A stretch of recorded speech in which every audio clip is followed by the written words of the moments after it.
नमस्कार दोस्तों। आइए सुनते हैं आज सैलानी बंदर। जीवनदास नाम का एक गरीब मदारी अपने बंदर मन्नू को नचाकर अपनी जीविका चलाया करता था। वह और उसकी स्त्री बुधिया दोनों मन्नू का बहुत प्यार करते थे। उनके कोई संतान नहीं थी। मन्नू ही उनके स्नेही और प्रेम का पात्र था। दोनों उसे अपने साथ खिलाते और अपने साथ सुलाते थे। उनकी दृष्टि में मन्नू से अधिक प्रिय वस्तु नहीं थी। जीवनदास उसके लिए एक गेंद लाया था। मन्नू आंगन में गेंद खेला करता था। उसके भोजन करने को एक मिट्टी का प्याला था, ओढ़ने को कंबल का एक टुकड़ा, सोने को एक बोरिया और उसके लिए छप्पर में एक रस्सी। मन्नू इन वस्तुओं पर जान देता था। जब तक उसके प्यारे प्याले में कोई चीज़ न रख दी जाए वह भोजन नहीं करता था। अपना टाट और कंबल का टुकड़ा उसे साल और गद्दे से भी प्यारा था। उसके दिन बड़े सुख से बीतते थे। वह प्रातःकाल रोटियां खाकर मदारी के साथ तमाशा करने जाता था। वह नकलें करने में इतना निपुण था कि दर्शक वृंद तमाशा देखकर मुग्ध हो जाते थे। लकड़ी हाथ में लेकर वृद्धाओं की भांति चलता, आसन मारकर पूजा करता, तिलक मुद्रा लगाता, फिर पोथी बगल में दबाकर पाठ करने चलता। ढोल बजाकर गाने की नकल इतनी मनोहर थी कि दर्शक लोटपोट हो जाते थे। तमाशा खत्म हो जाने पर वो सबको सलाम करता था। लोगों के पैर पकड़कर पैसे वसूल करता था। मन्नू का कटोरा पैसों से भर जाता था। इसके उपरांत कोई मन्नू को एक अमरूद खिला देता था, कोई उसके सामने मिठाई फेंक देता था। लड़कों को तो उसे देखने से जी ही न मरता था। वे अपने अपने घर से दौड़ दौड़ कर रोटियां लाते और उसे खिलाते। मोहल्ले के लोगों के लिए भी मन्नू मनोरंजन की एक सामग्री थी। जब वह घर पर रहता तो एक न एक आदमी आकर उससे खेलता रहता। खोंच वाले फेरी करते हुए उसे कुछ न कुछ दे जाते थे। जो बिना दिए निकल जाने की चेष्टा करता उससे भी मन्नू पैर पकड़कर वसूल कर लिया करता था। क्योंकि घर पर वह खुला रहता था, मन्नू को आगा चिढ़ दो कुत्ते थे। उसके मारे उधर से कोई कुत्ता न निकल पाता था और कोई आ जाता तो मन्नू उसे अवश्य ही दो चार कनेठिया झापड़ लगाता। उसके सर्वप्रिय होने का यह एक और कारण था।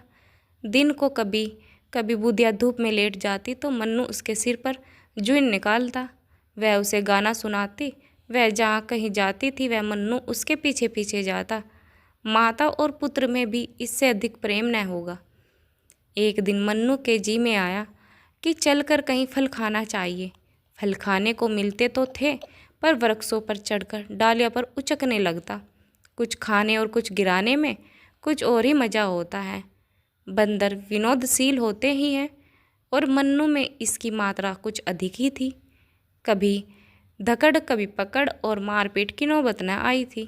पेड़ों पर चढ़कर फल खाना उसके स्वाभाविक जान पड़ता था।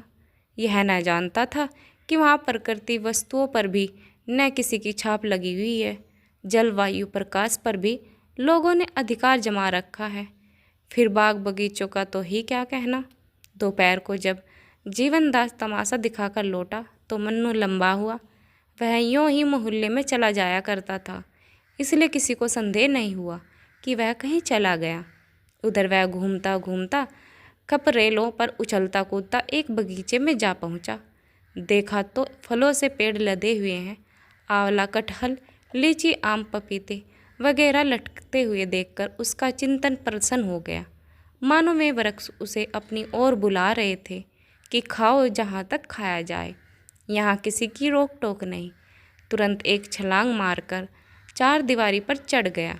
दूसरी छलांग से पेड़ों पर जा पहुंचा। कुछ आम खाए, कुछ लीचियाँ खाए। खुशी होकर गुठलियाँ इधर उधर फेंकना शुरू कर दिया। फिर सबसे ऊंची डाल पर जा पहुंचा और डालियों को हिलाने लगे। पके आम जमीन पर बिछ गए। खड़खड़ाहट हुई। देखते ही उसे पत्थरों से मारने लगा, पर या तो पत्थर उसके पास तक पहुंचते ही न थे। वह सिर और शरीर हिलाकर पत्थरों को बचा जाता था। बीच बीच में बागबान को दांत निकालकर डराता भी था। कभी मुंह बनाकर उसे काटने की धमकी देता था। माली बंदर गुड़ियों के से डरकर भागता था और फिर पत्थर लेकर आ जाता था। याकूत को देखकर मोहल्ले के बालक जमा हो गए और शोर मचाने लगे। ओ बंदरवा, लोए लाए, बाल उखाड़, टोए टाए। ओ बंदर, तेरा मुंह है लाल, पिचके चिपके तेरे गाल। मगर गई नानी बंदर की, टूटी टांग मछुंदर की। मन्नू को इस शोरगुल में बड़ा आनंद आ रहा था। वह आधे फल खा खा कर नीचे गिरता जाता और लड़के लपक लपक कर चुन लेते और तालियां बजा बजा कर कहते, बंदर मामू और कहाँ तुम्हारा ठोर। माली ने जब देखा कि यह विलुप्त शांत होने में नहीं आता तो जाकर अपने स्वामी को खबर दी। वह हजरत पुलिस विभाग के कर्मचारी थे। सुनते ही जामे में बाहर हो गए। बंदर की इतनी मजाल कि मेरे बगीचे में आकर उधम मचावे।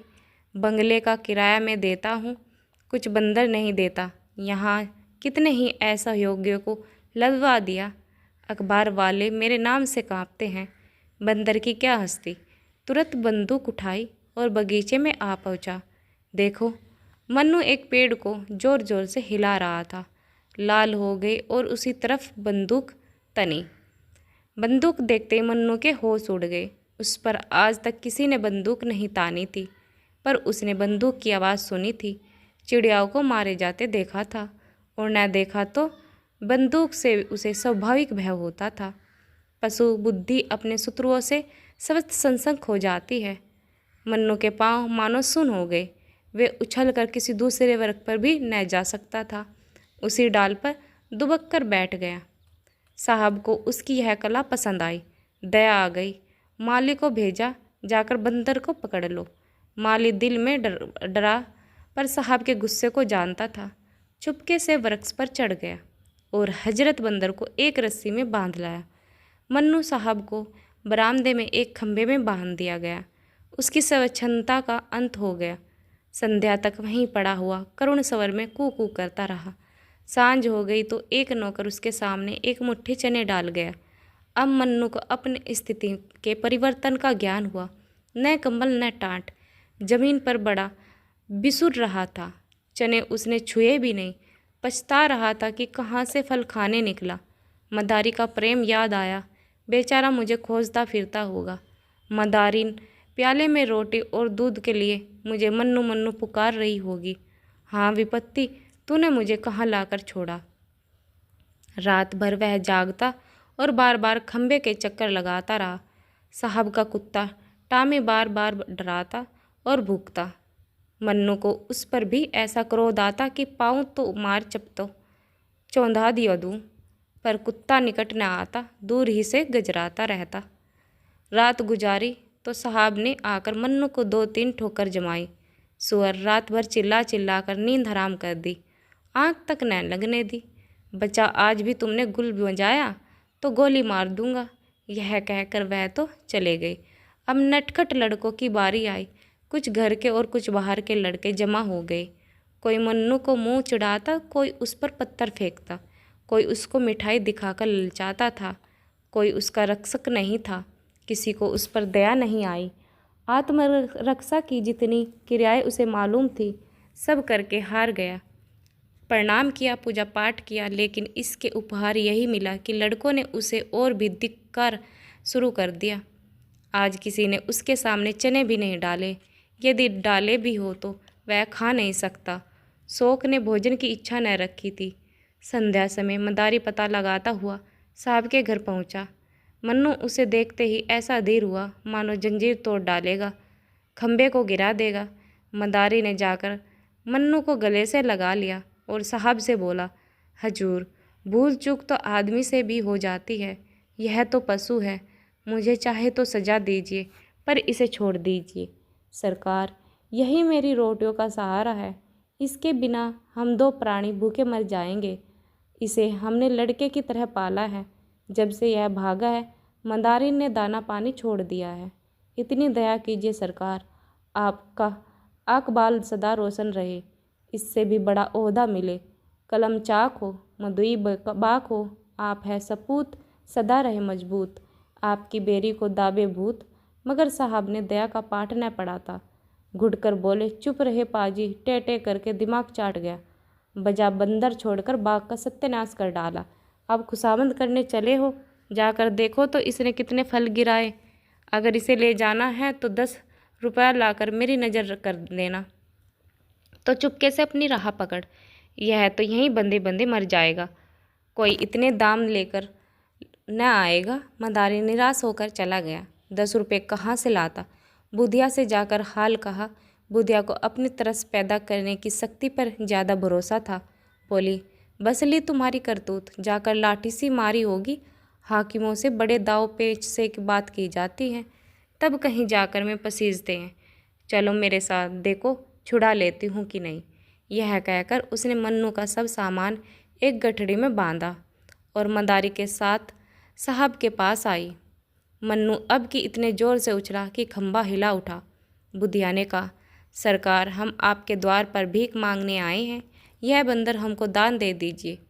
साहब, हम दान देना पाप समझते। मदारिन, हम देश देश घूमते हैं, आपका जस गंवाएंगे।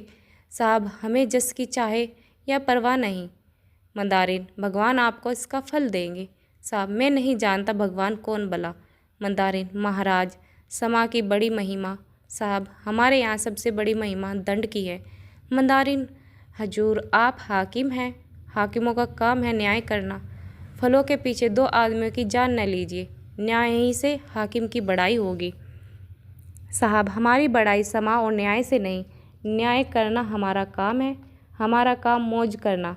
बुधिया की एक भी युक्ति इस अहंकार मूर्ति के सामने न चली। अंत को निराश होकर वह बोली, हजूर, इतना हुक्म तो दे दीजिए कि ये चीज़ बंदर के पास रखा दूँ, इन पर यह जान देता है। साहब, मेरा यहाँ कूड़ा कटकट रखने की जगह नहीं है। आखिर बुधिया हताश होकर चली। टामी ने देखा मन्नू कुछ बोलता नहीं तो शेर हो गया। भोंकता भोंकता मन्नू के पास चला गया। मन्नू ने लपक कर उसके दोनों कान पकड़ लिए और इतने तमचाए लगाए कि उसे छठी का दूध याद आ गया। उसकी चिल्लाहट सुनकर साहब कमरे से बाहर निकल आए। मन्नू की कई ठोकर लगाई। नौकर को आज्ञा दी कि इस बदमाश को 3 दिन तक कुछ खाना मत देना। संयोग से उसी दिन एक सर्कस कंपनी का मैनेजर साहब से तमाशा करने की आज्ञा लेने आया था। उसने मन्नू को बंधे रोनी सूरत बनाए बैठे देखा तो पास आकर उसे पुचकारा। मन्नू उछलकर उसकी गोद में लिपट गया, उसे सलाम करने लगा। मैनेजर समझ गया कि यह पालतू जानवर है, उसे अपने तमाशे के लिए बंदर की ज़रूरत थी। साहब से बातचीत की, उसका उचित मूल्य दिया और अपने साथ ले गया। किंतु मन्नू को शीघ्र ही विदित हो गया कि यहाँ में भी और भी बुरा फंसा। मैनेजर ने उसे बंदरों के रखवालों को सौंप दिया। रखवाला निष्ठुर और क्रूर प्रकृति का प्राणी था। उसके अधीन और कोई बंदर न थे। सभी उसके हाथों कष्ट भोग रहे थे। वह उनके भोजन की सामग्री खुद खा जाता था। अन्य बंदरों ने मन्नू का शहर से स्वागत नहीं किया। उसके आने से उनमें बड़ा कोलाहल मचा। अगर रखवाले ने उसे अलग न कर दिया होता तो वे सब उसे नोचकर खा जाते। मन्नू को अब नई विद्या सीखनी पड़ी। पैर गाड़ी पर चढ़ना, दौड़ते घोड़े की पीठ पर 2 टांगों से खड़े हो जाना, पतली रस्सी पर चलना इत्यादि बड़ी ही कष्टप्रद साधनाएं थीं। मन्नू को ये सब कौशल सीखने में बहुत मार खानी पड़ी। जरा भी चूकता तो पीठ पर डंडा पड़ जाता। उससे अधिक कष्ट की बात यह थी कि उसे दिन भर एक कटघरे में बंद रखा जाता, जिसमें कोई उसे देख न ले। मंदारी के यहाँ तमाशा ही दिखाना पड़ता था, किंतु उसे तमाशे और इस तमाशे में बड़ा अंतर था।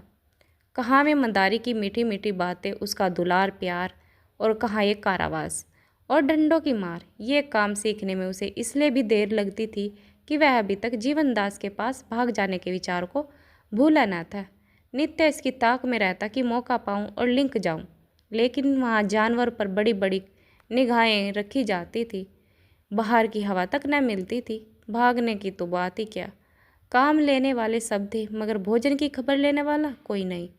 साहब की कैद से तो मन्नू जल्द ही छूट गया था, पर इस कैद में 3 महीने बीत गए। शरीर घुल गया। नित्य चिंता गहरे रहती, पर भागने का कोई ठीक ठिकाना नहीं था।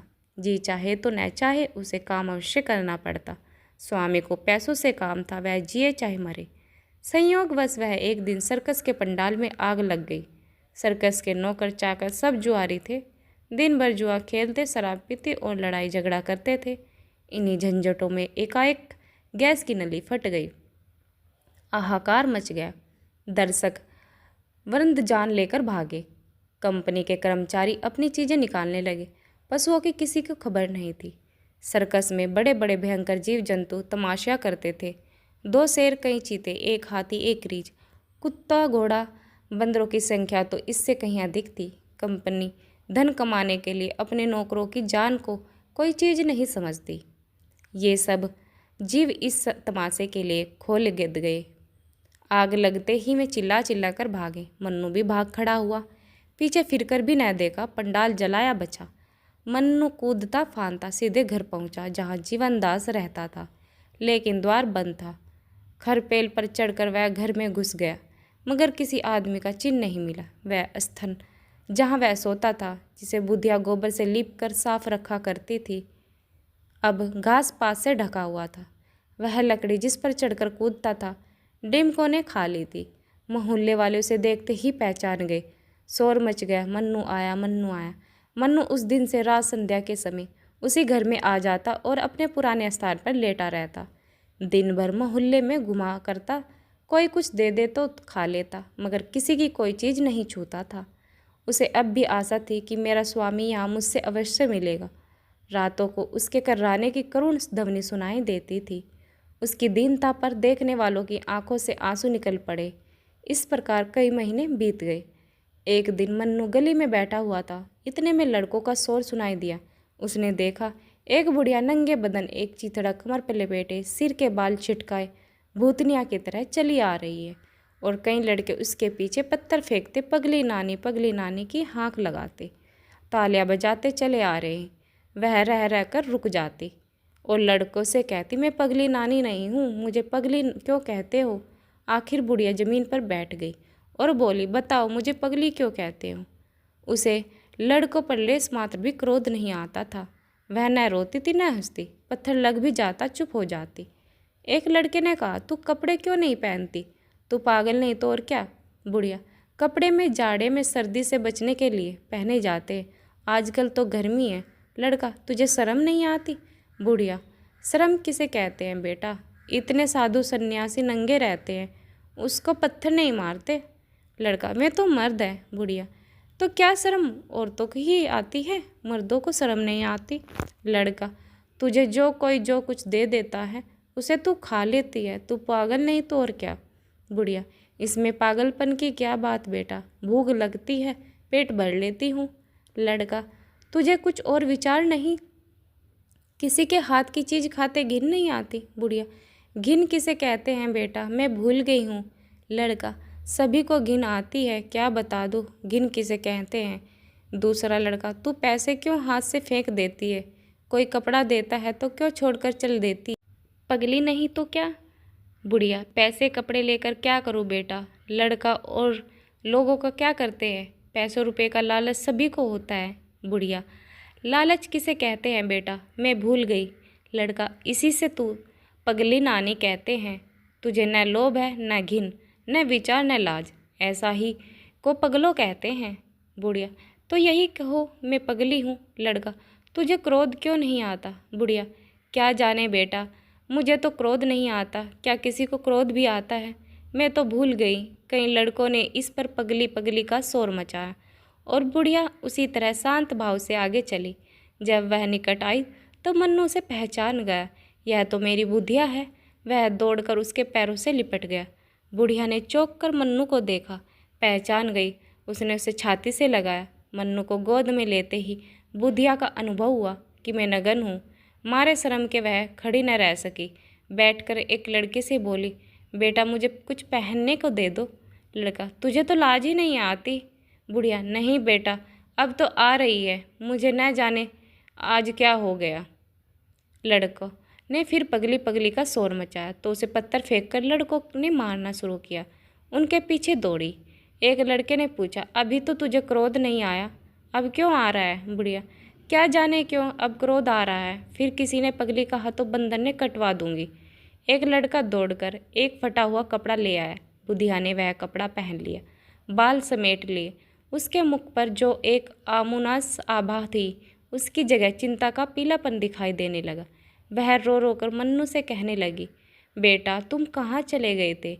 इतने दिन हो गए हमारी सुध नहीं ली। तुम्हारी मदारी तुम्हारे ही वियोग में परलोक सिधारे।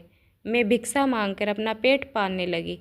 द्वार द्वार तहस नहस हो गया। तुम थे तो खाने की, पहनने की, गहने की, घर की इच्छा थी। तुम्हारे जाते ही सारी इच्छाएं विलुप्त हो गई। अकेली भूख से सताती थी, पर संसार में और किसी की चिंता नहीं थी। तुम्हारा मदारी मरा, पर आंखें में आसमन न आए। वह खाट पर पड़ा कर राता था और मरे कलेजा ऐसा पत्थर हो गया था कि उसकी दवा दारू की कौन कहे। उसके पास खड़ी तक न होती थी। सोचती थी यह मेरा कौन है। अब आज में सब बातें और अपनी वह दशा याद आती है। यह मेरा कौन है। अब आज में सब बातें और अपनी वह दशा याद आती है। तो यही कहना पड़ता है कि मैं सचमुच पगली हो गई थी और लड़कों को मुझे पगली नानी कहकर चिढ़ाना ठीक ही था। यह कहकर बधुआ मन्नू को लिए हुए शहर के बाहर एक बाग में गई, जहाँ वह एक पेड़ के नीचे रहती थी। वहाँ थोड़ी सी पुआल पड़ी हुई थी। इसके सिवा मनुष्य के बसेरे का कोई और चिन्ह न था। आज से मन्नू बुधिया के पास रहने लगा। वह सवेरे घर से निकल जाता और नकलें कर कर भीख मांगकर बुधिया को खाने भर को नाज और रोटियां ले आता था। पुत्र भी अगर होता तो वह इतने प्रेम से माता की सेवा न करता। उसकी नकलों से खुश होकर लोग उसे पैसे भी देते थे। उस पैसों से बुधिया खाने की चीज़ें बाजार से लाते थे।